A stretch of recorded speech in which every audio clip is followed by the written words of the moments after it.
Hello students, I am Professor Chandramouli, Head of the Department of Mass Communication and Journalism at Acharya Institute of Graduate Studies, Bangalore Central University, Bengaluru. Today I am going to talk to you about the module 11, unit 1 in communication research methods, which is data collection tools. Data collection is very essential in carrying out research. It needs very exhaustive planning, diligent work, and it also needs understanding and determination. Data is normally collected from a certain universe, A universe is a place where the study is done, and data is collected from what is called a sample, which is a smaller part of the universe. And data also needs to utilize certain tools to collect data from the chosen sample from the universe. The tools that we use in survey research, there are two. One is questionnaire, the other one is schedules. Questionnaire refers to a technique of data collection. It consists of a series of written questions and alternative answers. Generally, we use poll questions where, the responses are just restricted. This is generally self-administered. In contrast, schedule is a more formalized set of questions, statements and spaces. It provides enumerators to ask questions to the respondents and note down the answers. And both questionnaires and schedules consist of 5 types of questions. Questionnaires are of 2 types. One is structured questionnaire where there are questions in an order. Unstructured questionnaires, there are no questions, but we have a set of guidelines.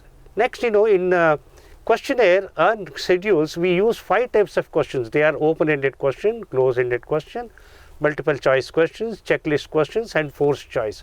Open-ended questions, they demand a reason. Actually, when you ask a question, suppose somebody say, I agree or disagree, I want an answer for that. Why? Why do you agree? Why do you disagree? But in a close-ended question, there is no choice. Either you say yes or no, agree or disagree. In multiple choice questions, there are many options. You can, so for example, if I ask you what are the channels that you watch on a television, there can be more than one response. So similarly, multiple choice questions provide more opportunities for the response pattern.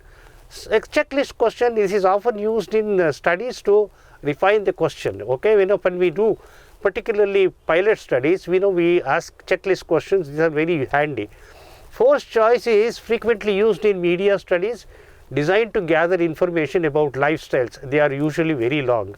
Normally, we don't use too many forced choice questions because it tests the patience of the respondents. Now, how do we frame the questions? This is very important. When you construct a questionnaire or when you construct a schedule, you have to frame the questions. How do we do that? First, we have to list out the objectives. What is the proposed study? What are the objectives of the study? And questions that we draw will have to be relevant to the objectives that we state. And the questions related to media behavior will address options for reading, listening and watching. This apart, it also talks about the consumption and choice of content in programs, etc. Attitude questions normally relate to opinions, beliefs, like opinion about content, format, time, duration. In print, it relates to layout, quality of print and font size. Practice questions relate to the knowledge in one's own daily occasion. Do you listen to radio? Do you read newspaper? Do you watch TV? So, another important thing that we need to remember is we should not duplicate questions. So, duplication should be avoided. Similarly, there should be clarity. There should not be any ambiguity in the question. When you ask a question, the respondent should be very clear about what the question is. There should not be any ambiguity. Similarly, question should be very simple and easily understandable. Don't make it complicated. If you make it complicated, it becomes very difficult. And it should also start from simple to complex. Don't start from complex to simple. First you ask simple questions, develop the rapport and then come to complex questions. The number of questions also, there is a limit. They should be limited to the objective stated. Too many questions, what happens is it will irritate the respondents and he will leave the interview midway. So be careful, when you draft a questionnaire, see that, you limit your questions. Now, what are the guidelines, while designing the questionnaire? Number one, you have to make the questions clear, then keep the questions very short. Don't make it very long, It should not be very long, because he loses sight of the meaning, the essence of the question. Bear in mind the purpose of the study. Always, we should keep in the back of our mind, what is the purpose of the study? Why am I doing this? This is very important. Then avoid double barrel questions. Don't ask, do you agree or disagree? Is it yes or no? No. It should be straightforward. It should not be double barrel. And avoid biased words or terms. Don't suggest. It should be very clear. Don't introduce an element of bias when you design a question. You should be very careful about that. Then avoid leading questions. You should not lead the response to India's democracy is not functioning properly. That's very bad. What is your opinion about India's democracy is the type of question. We cannot ask such questions. We should not lead. We should not suggest. Avoid questions that seek very detailed information. Can you tell me how many times you have watched TV in the last 3-4 years? You can't ask that kind of questions. From where can he retrieve that kind of data? So you cannot ask such questions. And finally, this is most important, and potentially avoid embarrassing questions unless essential. There is no need for you to get personal and ask embarrassing questions. Don't irritate the respondent.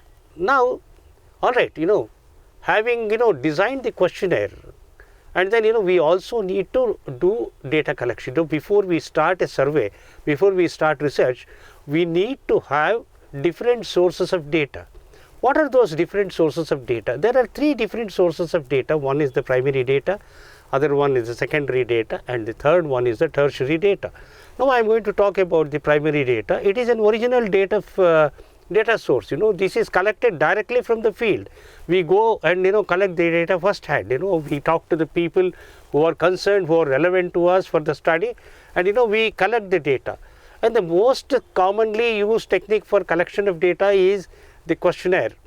In surveys, we use questionnaires, interviews, field observations, and experiments. Primary data collection is quite expensive and time consuming, because we have to go to the field and we have to collect the data. While it is compared to secondary data, it's fairly easy. Secondary data is fairly easy because we collect the data that is already published from various sources. So primary data is very essential, and that is the basis of any research.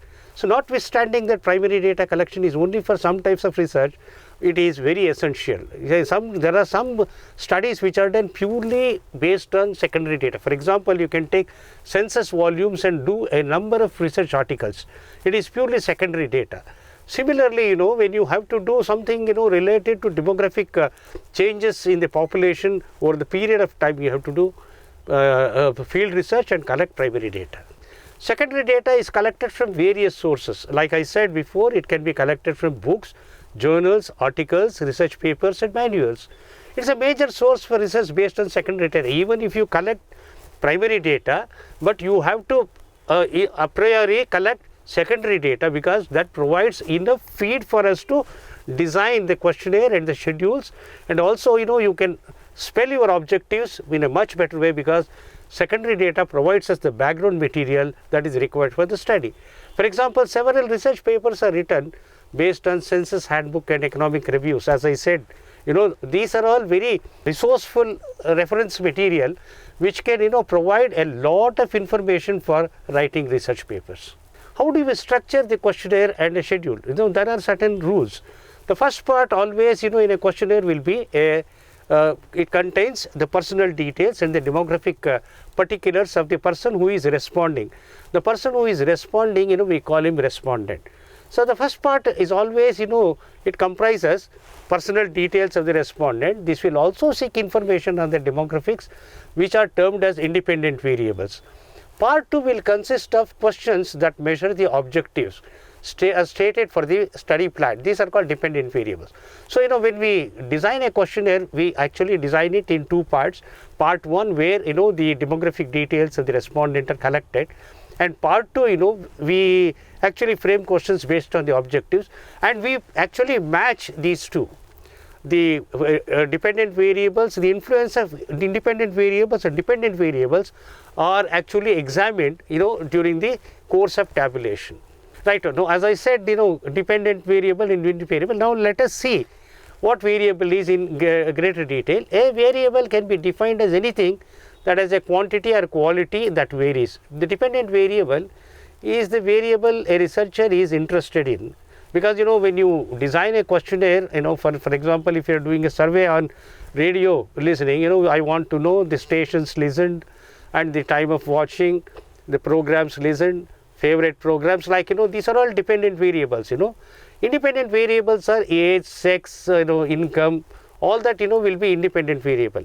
While drawing up a tabulation plan, what we do is we use both dependent variables and independent variables, and we actually draw up a tabulation plan to study the impact of independent variables on dependent variables. That is the main focus.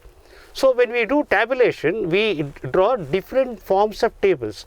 Bivariate, where we use two variables, it can be age and sex or age and income. Similarly, triumvirate, we can take age, sex and income, and there are also quadrivariate. It depends upon the data requirement and it depends upon the focus of your study, how many independent variables that you want to cross with dependent variables. That is where the tabulation plan comes. Now let me come to the epilogue. I would like to summarize. Now once the tools are ready for data collection, you can start your field work. Okay, that is the most crucial part of research, and for doing the field work you need a very sound sample design, and that you should draw from the universe. There are several methods of sampling. Employ one of those methods, and then you select the sampling units. From this, households are selected, and from the households respondents are selected and interviewed. So the process starts from then. Thank you.